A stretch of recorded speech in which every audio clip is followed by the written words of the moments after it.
ഈ യെല്ലോ ചിഹ്നത്തിൽ കാണുന്ന ഐക്കണിൽ കാണുന്നതിനെയാണ് നമ്മൾ ഫോൾഡറുകൾ എന്ന് പറയുന്നത്. അല്ലാത്തതെല്ലാം ഫയലുകളോ പ്രോഗ്രാം ഐക്കൺസോ ആയിരിക്കും. ഞാനൊരു ഫോൾഡർ തുറക്കുകയാണ്. ഉദാഹരണമായിട്ട് നമ്മൾക്ക് വളരെ പരിചിതമായിട്ടുള്ള ഡോക്യുമെൻറ്റ് ഫോൾഡർ തുറക്കുകയാണ്. ഈ ഡോക്യുമെൻറ്റിൽ ഇതിൻ്റെ ഡിസ്പ്ലേ, അതായത് ഇതിൻ്റെ കാഴ്ച നമുക്ക് എങ്ങനെയാണ് വ്യത്യാസപ്പെടുത്തുന്നത് നോക്കാം. ഇപ്പോൾ ഇത് കാണുന്നത് ഒരു രീതിയിലാണ്. ഇവിടെ വ്യൂ ബട്ടണിൽ ക്ലിക്ക് ചെയ്ത് കഴിഞ്ഞാൽ നിങ്ങൾക്ക് മറ്റു രീതികളിലും ഇത് പ്രദർശിപ്പിക്കാനായിട്ട് സാധിക്കും. ഇതൊരു രീതിയാണ്. ഈ രീതികൾ കാണാനായിട്ട് ഈ വ്യൂയുടെ ഈ റൈറ്റ് മൗസ് ബട്ടണിൽ റൈറ്റിൻ്റെ ക്ലിക്ക് ചെയ്ത് കഴിഞ്ഞാൽ നമുക്ക് കാണാൻ പറ്റും. ഇപ്പോൾ ഡീറ്റെയിൽഡ് എന്നുള്ള രീതിയിലാണ് കാണുന്നത്. ടൈൽസ് എന്ന് കാണുമ്പോൾ ഇങ്ങനെ വരുന്നു. അതുപോലെ തന്നെ ലിസ്റ്റ് ചെയ്ത് കാണാൻ പറ്റും. അതുപോലെ തന്നെ സ്മോൾ ഐക്കൺസ് ആയിട്ട് കാണാം, medium icons, large icons, extra large icons എന്നീ ഈ സ്ലൈഡർ ഉപയോഗിച്ചുകൊണ്ട് നിങ്ങൾക്ക് അതിനെ വലുതാക്കിയിട്ടും ചെറുതാക്കിയിട്ടും കാണാനായിട്ട് സാധിക്കും. ഇനി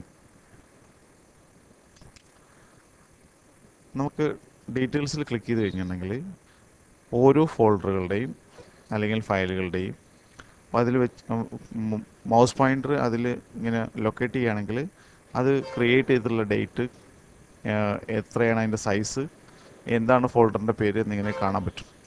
ഇവിടെ നമ്മളത് ക്രിയേറ്റ് ചെയ്തിട്ടുള്ള ഡേറ്റ് കാണാനായിട്ട് സാധിക്കും, ഫയൽ ടൈപ്പ്, അതിൻ്റെ സൈസ് എന്നിവ നമുക്ക് കാണാനായിട്ട് സാധിക്കും.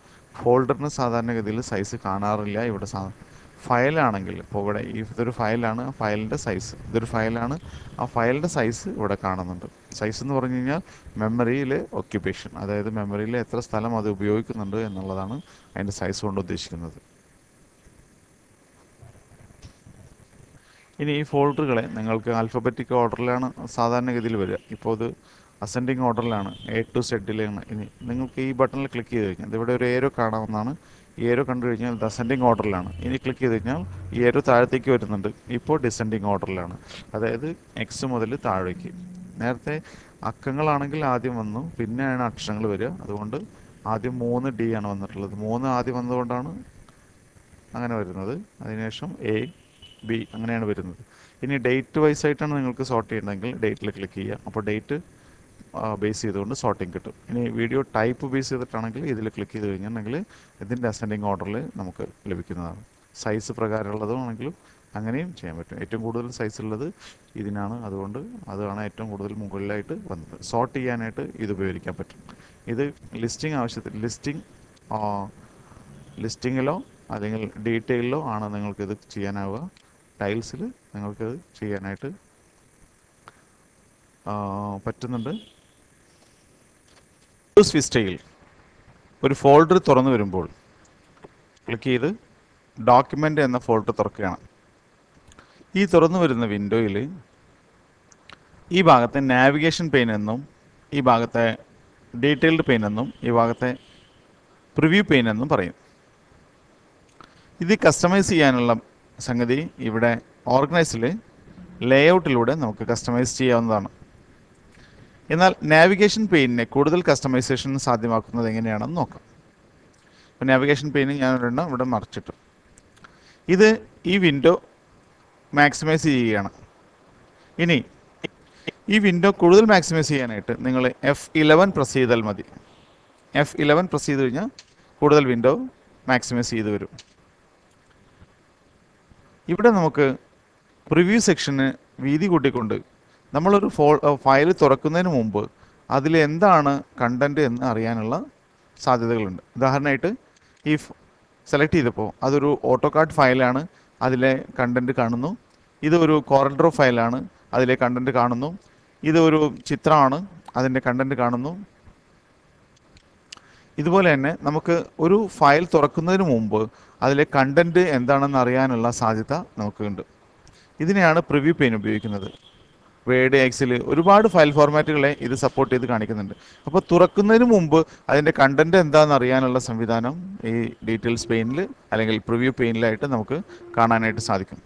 ഇനി ഇത് ഓർഗനൈസിൽ പോയിട്ട് ഈ ലേഔട്ടിൽ പോയാൽ അത് ഓഫ് ചെയ്യണമെങ്കിൽ ഓഫ് ചെയ്തിടാം. ഇനി പ്രിവ്യൂ ഓഫ് ചെയ്തിടാം. മറ്റൊരു സംഗതി ഇതിൻ്റെ ഹെഡിങ്സ് ആണ്. ഹെഡിങ്സിൽ നമുക്ക് ഹെഡിങ്സിനെ സോർട്ട് ഔട്ട് ചെയ്യണമെന്ന് മുന്നേ പഠിച്ചതാണ്. ഇത് കൂടാതെ കൂടുതൽ ഓപ്ഷനുകളിൽ ഇവയെ അറിയാനായിട്ട് ഇതിലേതെങ്കിലും ഹെഡിങ് ലൈനിൽ നമ്മൾ കോളം ഹെഡിങ്സിൽ നിങ്ങൾ റൈറ്റ് ക്ലിക്ക് ചെയ്യാം. അപ്പോൾ നിങ്ങൾക്ക് ഇവിടെ ചെക്ക് ചെയ്തിരിക്കുന്ന സംഗതികൾ കാണാനായിട്ട് സാധിക്കും. ഡേറ്റ് മോഡിഫൈഡ് ഇവിടെ കാണാനായിട്ട് പറ്റും, ടൈപ്പ്, അതുപോലെ തന്നെ സൈസ്, ടാഗ്, ഓദർ ചെക്ക് ചെയ്തിട്ടില്ല, ഓദർ ചെക്ക് ചെയ്ത് കഴിഞ്ഞിട്ടുണ്ടെങ്കിൽ ഓദറെ കുറിച്ചിട്ട് കാണാൻ പറ്റും. അതുപോലെ തന്നെ റൈറ്റ് ക്ലിക്ക് ചെയ്ത് കഴിഞ്ഞിട്ടുണ്ടെങ്കിൽ ടൈറ്റിൽ, അതുപോലെ കൂടുതലായിട്ടുള്ള കാറ്റഗറീസ് നിങ്ങൾക്ക് ആവശ്യമായിട്ടുള്ള ഇത് സെലക്ട് ചെയ്തെടുക്കാനായിട്ട്, ഇതിനെ കൂടുതലായിട്ട് എടുക്കാനായിട്ട് മോറിൽ ക്ലിക്ക് ചെയ്യുക. ഇവിടെ നേരത്തെ കണ്ടതിൽ വിൻഡോയിനേക്കാൾ കൂടുതലായിട്ടുള്ള കാര്യങ്ങൾ അറിയാനായിട്ട് സാധിക്കും. ഇതിൽ നിങ്ങൾക്ക് ആവശ്യമായിട്ടുള്ളത് ചെക്ക് ചെയ്യുക, അൺചെക്ക് ചെയ്യാം. നെയിം അൺചെക്ക് ചെയ്യാനായിട്ട് സാധിക്കില്ല, നെയിം അത്യാവശ്യമായിട്ടുള്ളതാണ്. അതുകൊണ്ട് തന്നെ അതുപോലെ തന്നെ ഇതിനെ സൈസ് ചെയ്തിട്ട് ഇതിനെ നമുക്ക് മുകളിലേക്ക് പോകാനായിട്ടും താഴേക്ക് വരുത്താനായിട്ടും സാധിക്കും. അതായത് ആദ്യം സൈസ് ചെയ്യും, പിന്നെ ഡേറ്റ് മോഡിഫൈഡ്. അതുപോലെ തന്നെ നമുക്ക് ഇവിടെ ഈ ഹെഡിങ്ങിൽ പിടിച്ചുകൊണ്ട്, കോളം ഹെഡിങ്ങിൽ പിടിച്ചുകൊണ്ട് നമുക്ക് ഇതിനെ പൊസിഷൻ ചെയ്യാനായിട്ട് പറ്റും. ഡോക്യുമെൻറ്റ് സൈസ് കൊടുത്ത് അല്ലെങ്കിൽ ഇവിടെ എവിടെ വേണമെങ്കിലും നമുക്ക് കൊണ്ടുവയ്ക്കാനായിട്ട് സാധിക്കും.